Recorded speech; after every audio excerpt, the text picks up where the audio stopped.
So Samuel just read to us that famous, probably the most famous passage in all of Scripture. But he read it in a slightly different version. But I think even in that maybe perhaps unfamiliar version to you that he read it from, I think it still is able to convey a sense of confidence and comfort, even, that we were familiar from the old version that we're used to. More often than not, at funeral services, I will be reading and preaching from Psalm 23. It's a song of confident praise of someone who has recently been experienced deliverance from enemies or in some kind of peril. So it seems like an appropriate message for funerals, because Psalm 23 can provide mourners with a sense of peace and comfort in tough and challenging times. But it's not just for grieving times. I think it has a message of comfort that extends well beyond that and can be applied to many parts of our lives. It's not just for one grieving a loss. I think it could provide comfort in every situation of life. Psalm 23 can also bring back for you fond memories of the past. I don't know what your feelings were when you looked at the photo on the cover of the bulletin that includes a verse from Psalm 23. But for me, that photo evoked a sense of peace and calm and a time to recollect simpler times. The mere fact of a red canoe in the water, for me personally, brought back those soul-restoring times of my youth at our cabin in the North Woods when I spent lots of time in the canoe, and those pleasant memories of my college years on the shores of Lake Superior in northern Wisconsin. The words of Psalm 23 can be comforting and also helpful guidance in lots of situations, including the situation we are all in right now, where we have to make tough decisions about the future of our congregation.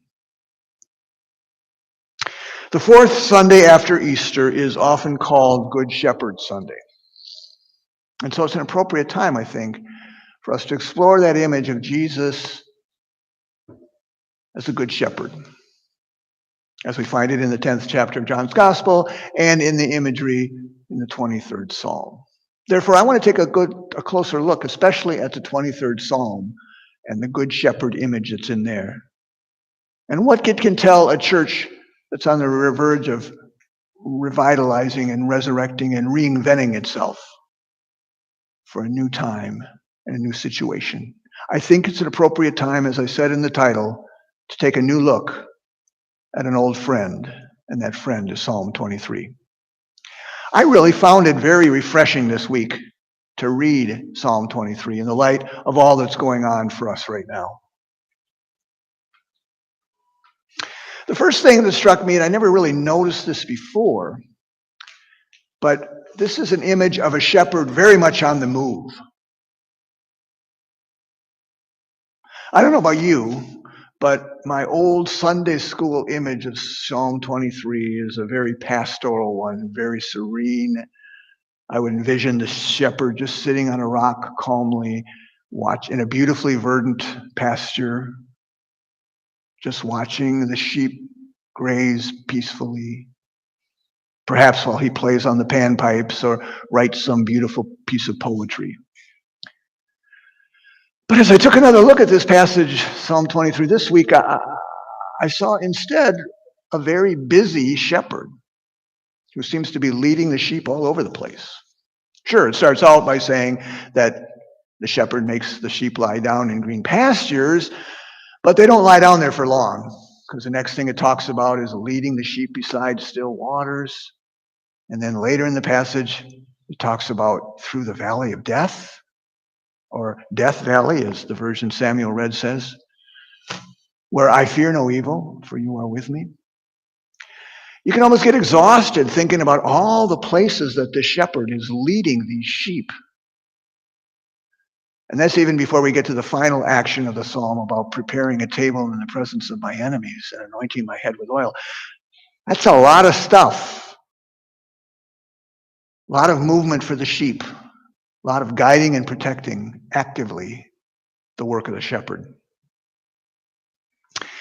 And I would imagine that it's not a good idea for sheep to stay in one place all the time, especially in the arid environment of Jesus' world.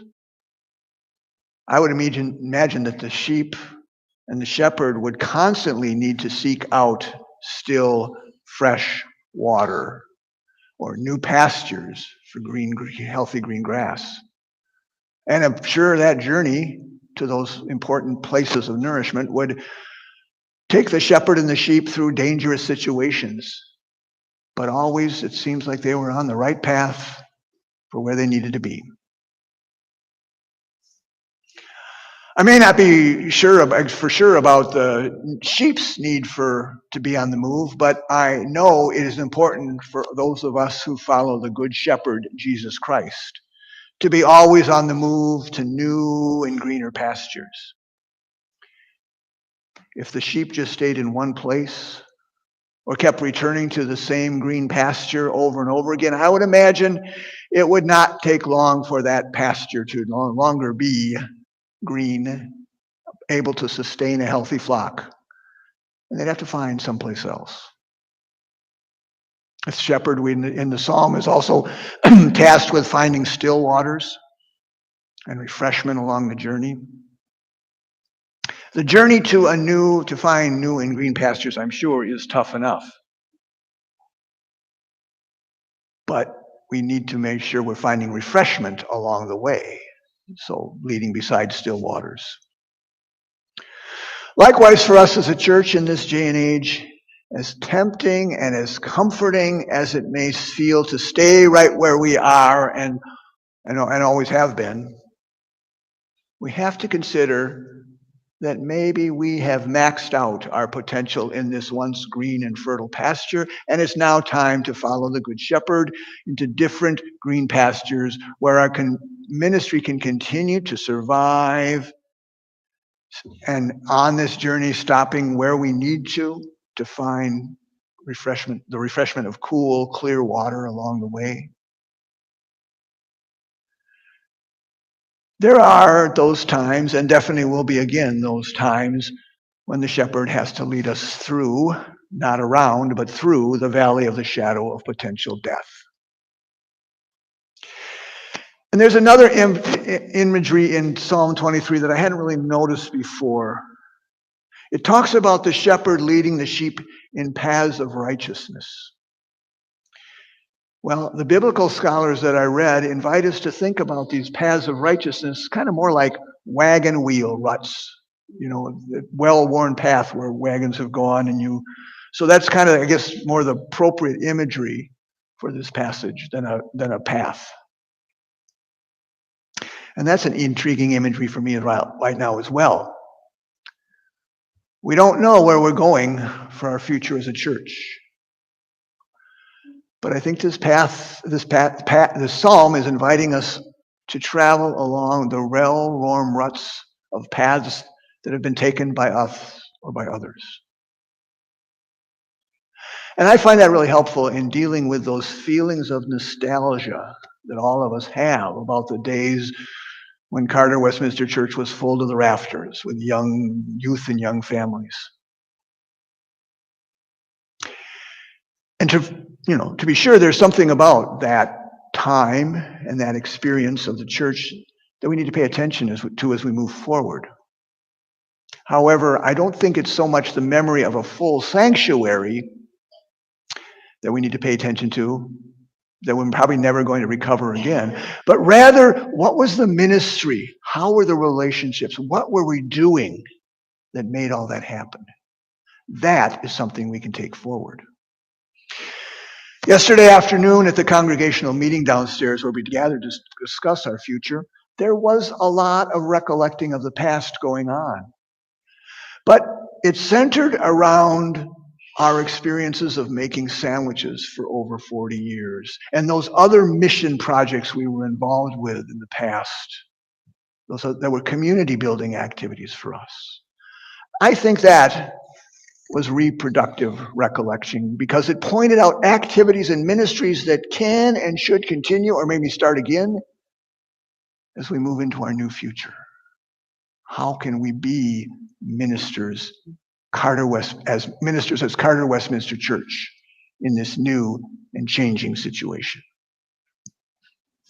I was really pleased last week when Reverend Julio Pena from the Presbytery of Chicago and the Office of Faithful Innovation was with us last Sunday to help lead worship and to share some of the resources that the Presbytery has available for a journey. I was also grateful that Julio stayed after for coffee fellowship and spoke some more with us.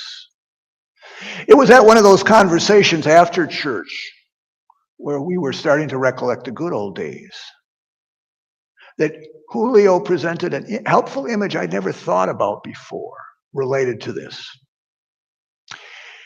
He used the analogy of a windshield and a rearview mirror in a car.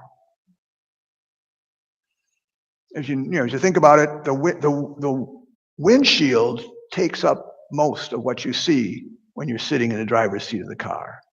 But there's a rearview mirror there that probably occupies 5% or less of what the driver sees while driving. And I thought this is sort of his point too. I thought that those proportions are correct ones for a church moving forward. We need to look ahead into our future ministry about 95% of the time, and behind maybe about 5% of the time.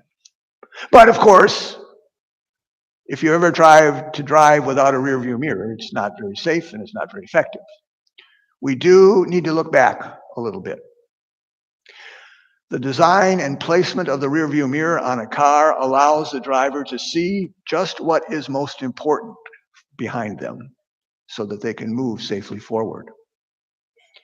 Our history as a mission-based community-building church is one thing that we need to keep in mind as we move forward toward this uncertain future.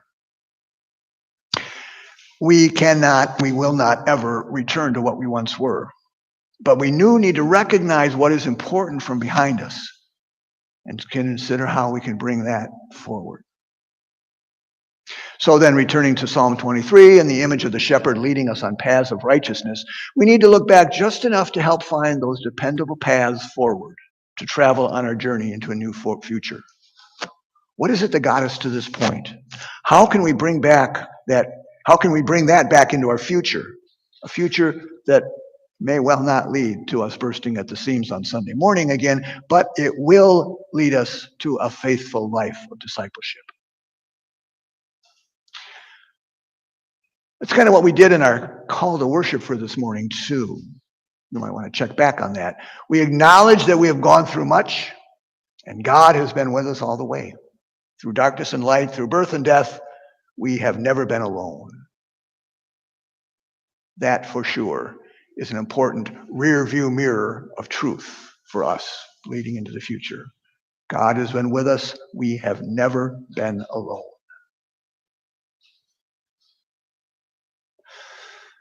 Final image from Psalm 23 that I want to lift up for our church as we're doing challenging work of transformation. It's the part of the psalm that says, "You prepare a table for me in the presence of my enemies." Or as the version that Samuel read to us so beautifully put, "You serve me a 6-course dinner right in front of my enemies." Being a church seeking revitalization in these troubled times is pretty much like setting a table in the presence of our enemies. Those enemies of feelings of resignation, despair, the threat of death. We've decided to set a 6-course meal in the presence of all of that. Those voices that are saying to us that we cannot and should not leave this comfortable sheepfold are assuming that death is the end, and they are completely ignoring and discounting all that happened on Easter morning. And friends, that image for me right now is the most inspiring part of the Psalm 23. God knows there's lots of enemies staring us in the face. God knows we hear those voices saying, "Nope, there's no resurrection. Death is the inevitable fact in all of this." There's no way out. But as Christians who believe in the resurrection, believe in the living, risen Christ, we hear the Good Shepherd's voice calling us out of this comfort of this sheepfold into a journey toward newer, greener pastures. And that voice promises us refreshment along the way and constant companionship, even through the darkest and scariest of valleys, even through death. However, as we prepare to set out on this journey, there are those voices just calling us to just stay here, where at least everything is familiar. But as our second lesson from this morning from John's Gospel reminds us,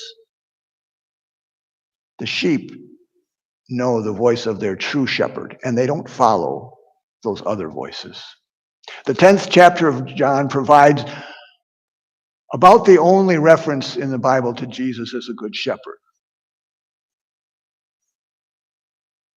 John here contrasts the good shepherd with the thieves and robbers who can be found also among the flock.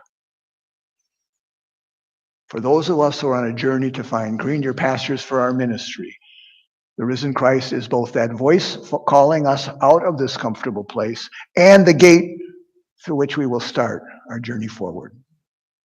Jesus is well aware that there are other voices in our midst suggesting that we stay back and ignore the message and call of the resurrection and just stay here and let death win.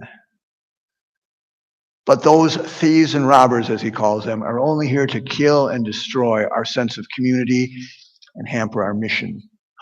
Over and against those forces, we hear the familiar voice of the Good Shepherd, calling us to leave the comfort of this place and to journey with him alongside the shepherd toward a new and greener places where our ministry can and will thrive again.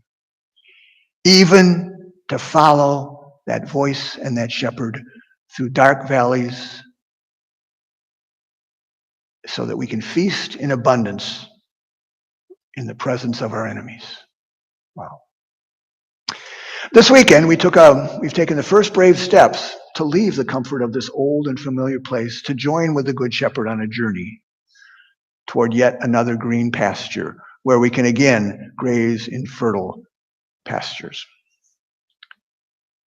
Today, as we begin to envision a new ministry as a new church, we turn away from those voices that have only come to kill and destroy our hopes and visions for new life and abundance.